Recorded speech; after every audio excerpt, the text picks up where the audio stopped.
This is episode 176 of Zen and the Art of Real Estate Investing with my guest, Jake Clopton. Jake founded Clopton Capital in 2009 as a way for property owners and operators to efficiently access both debt and JV equity for commercial properties. He also owns Clopton Insurance Services and multiple apartment communities in the Chicagoland area, as well as a few other things that we may talk about. Jake, welcome to the show. Thanks for having me on. Appreciate it. Yeah, no, I'm excited to talk to you and get your background. But I know something interesting about you. You started in real estate with actually no background in it at all. How did you end up thinking real estate was going to play a role in your life? Yeah, I mean, I was always interested in real estate, but it really came about. I used to trade interbank hedging product futures, and then around, like 2008-9 era, like the crisis. I didn't have a background in banking or anything like that. I mean, I traded like banking products, but not in like retail commercial banking. Right. But my idea was like, hey, there's a credit crisis. People can't find money in loans. Let me start a company that's based around finding people loans and money, but on the commercial side, not residential. I never really wanted to do anything consumer. Yeah. Well, how come though? Because I think that can probably help people understand from your point of view, starting a company where debt's going to be an issue. Why did you think commercial was going to be a safer bet and more interesting for you? Well, it wasn't necessarily like a safer bet, but if you remember back in the day during that crisis, there was like the residential collapse, and I remember well. Thinking about that, hey, there's going to be this commercial collapse, right? And all these business loans are coming due. So that's why, my idea was kind of like get in ahead of that.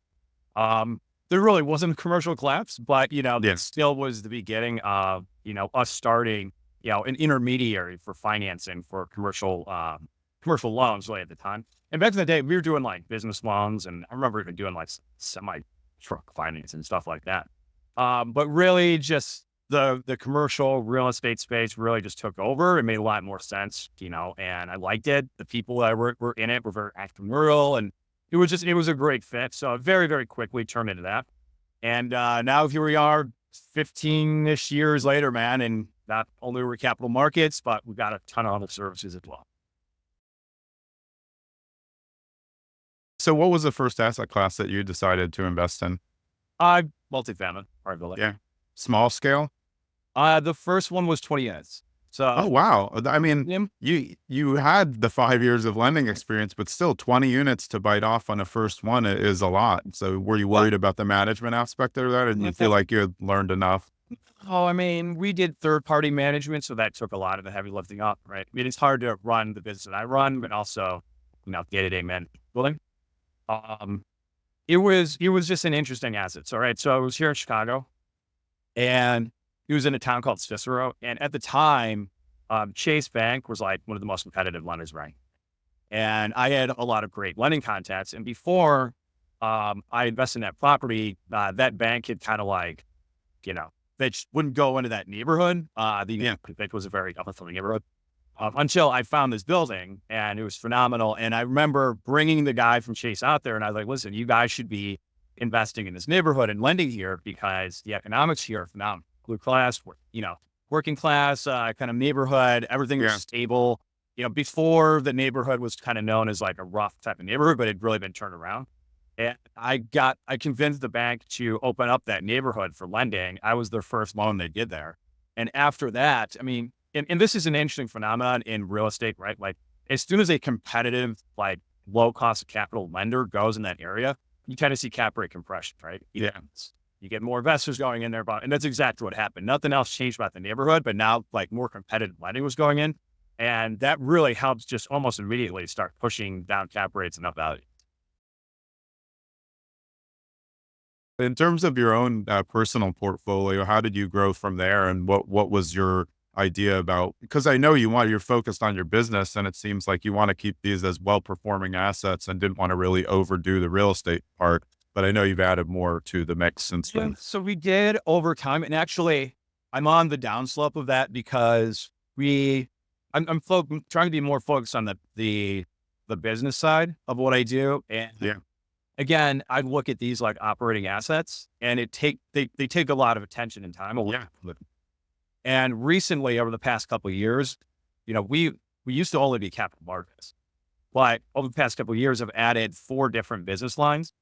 And it's gotten to the point where really I started thinking like, hey, I'm going to, kind of unwind the direct property ownership stuff because that's a separate job and really focus on building out all the commercial real estate services. And then over the past, since COVID-ish times, right, we've added the insurance company, we added the real estate brokerage this year, the qualified intermediary last year, and then nice. Solar last year. And then we're building out a residential solar side right now. And, it just, once you kind of build this machine and, and have that operating, it's all the same people, right? I mean, it's all the same operators, the same industry participants, so you can start building them on. But, each time I do that, it does take a little bit more time away. And, I've got to focus on that. And that's why, kind of divesting away from the direct property ownership works. And over the years, we built up, I acquired 2 more buildings and, those have also been great. Those were actually a little bit more value add. I was able to go into some buildings, identify like a lot of energy efficiency stuff and use state and local government programs to get a lot of free stuff from them. And, those are 2 more buildings that I'm probably going to divest in the next year. And then, it's really focusing on, the commercial real estate services company from that point forward. Have you found over the years, just what you said, I mean, relationships, if you, for new investors and even for people who are just kind of like on their way to getting started, if you just focused for your first year on only building relationships and never having an ask for someone or trying to buy a deal, I think you'd be set up forever if you just did 1 year of just honestly trying to build relationships. What do you think about that? Well, I completely agree because that's how I got into this business, right? All I did was I sat down and I just made cold calls. I just called people for probably 2 years straight. Just sat there, call anybody, banks, real estate operators, just not go and meet people. And it absolutely is a relationship-based industry. There's no doubt about it. And I mean, some of the people that I've seen build the biggest portfolios and make the most money, they're investors with the relationships, right?